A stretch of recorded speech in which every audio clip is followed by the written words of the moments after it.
હવામાન વિભાગની વહેલા વરસાદ આવવાની આગાહીને લઈને પાલિકા તંત્ર મોન્સૂન પ્રી પ્લાનની કામગીરીમાં જોતરાયું છે। ત્યારે પાટણ શહેરના જાહેર માર્ગ પર પડેલા ખાડાઓનું પુરાણ, સ્ટ્રોંગ વોટરની સાફ સફાઈ, કેનાલોની સફાઈ સહિત વરસાદી પાણી ભરાતા વિવિધ વિસ્તારોમાં મોટરો મૂકી તાત્કાલિક વરસાદી પાણીનો નિકાલ કરવાની કામગીરીનું આગોતરું આયોજન કરવામાં આવી રહ્યું છે। ત્યારે પાટણ શહેરના જાહેર માર્ગ પર પડવાના વાંકે ઊભેલા મકાનો પણ વરસાદ દરમિયાન મોટી હોનારત સર્જી શકે તેમ હોય પાટણ શહેરના તમામ વોર્ડ વિસ્તારોનું સર્વે હાથ ધરી આ તમામ પડવાના વાંકે ઊભેલા મકાનો કોઈ મોટી જાનહાનિ વરસાદ દરમિયાન સર્જે તે પૂર્વે દૂર કરવામાં આવે તેવી પણ લોકમાંગ ઉઠવા પામી છે। ત્યારે પાટણ શહેરના વોર્ડ નંબર 9માં આવેલા મોટા ચાચરિયાના પાડામાં છેલ્લા ઘણા વર્ષથી એક પડવાના વાંકે હાડપિંજર થઈને મકાન ઊભું હોવા છતાં પણ અને સ્થાનિક રહીશો દ્વારા પાલિકામાં અનેક વાર રજૂઆતો કરવા છતાં પણ આજે પરિસ્થિતિ યથાવત જોવા મળી રહી છે। ત્યારે ચોમાસામાં આ મકાન જર્જરિત હોવાથી પડવાનો ભય સ્થાનિક રહીશોને સતાવી રહ્યો છે।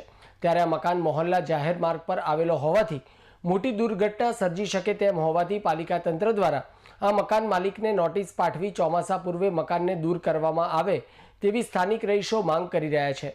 જો આ મકાનને પાલિકા તંત્ર દ્વારા દૂર કરવામાં નહીં આવે તો ચોમાસામાં મોટી જાનહાનિ સર્જવાની પૂરેપૂરી સંભાવનાઓ રહેલી હોવાથી સ્થાનિક રહીશો આ પડવાના વાંકે ઊભેલા મકાનને ચોમાસા દરમિયાન જર્જરિત બની રહીને લોકોને નુકસાન પહોંચાડશે તો તેની સંપૂર્ણ જવાબદારી નગરપાલિકાની રહેવાનું જણાવી આ પડવાના વાંકે ઊભેલા મકાનને લઈ સ્થાનિક કોર્પોરેટર નરેશ દવેને પૂછતા તેઓએ જણાવ્યું હતું કે અગાઉ પણ આ મકાનના માલિકને અનેક નોટિસો પાઠવી હોવા છતાં પણ મકાન માલિક મકાનને ઉતારતો નથી, પરંતુ આ બાબત ધ્યાને આવતા ફરી એકવાર મકાન માલિકને પાલિકામાં બોલાવીને આ જર્જરિત મકાનને ઉતારી લેવાની સૂચના આપવામાં આવશે અને જો તે મકાન માલિક નહીં ઉતારે તો કોઈ જાનહાનિ થશે તો તેની સંપૂર્ણ જવાબદારી મકાન માલિકની રહેશે તેવું લેખિતમાં તેની બાંહેધરી લેવામાં આવવાનું પણ તેઓએ જણાવ્યું હતું।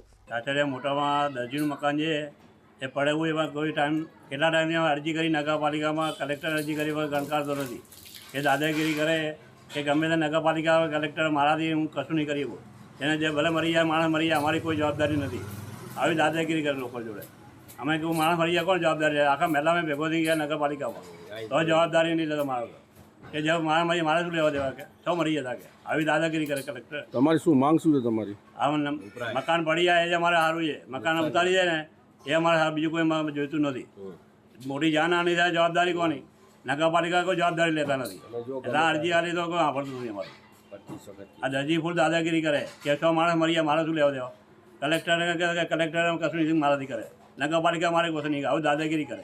શહેરમાં વોર્ડ નંબર 9માં ચાચરિયાના મોટા મોહલ્લામાં એક ભયજનક મકાન છે તે છેલ્લા કેટલાય વર્ષોથી પડું થઈ રહ્યું છે। નગરપાલિકા દ્વારા ઘણીવાર નોટિસો આપવામાં આવી છે, પરંતુ આજ દિન સુધી એ મકાન માલિક જે હોય નગરપાલિકાએ એને સૂચનાઓ આપી છે પણ એ ઉતારતા નથી।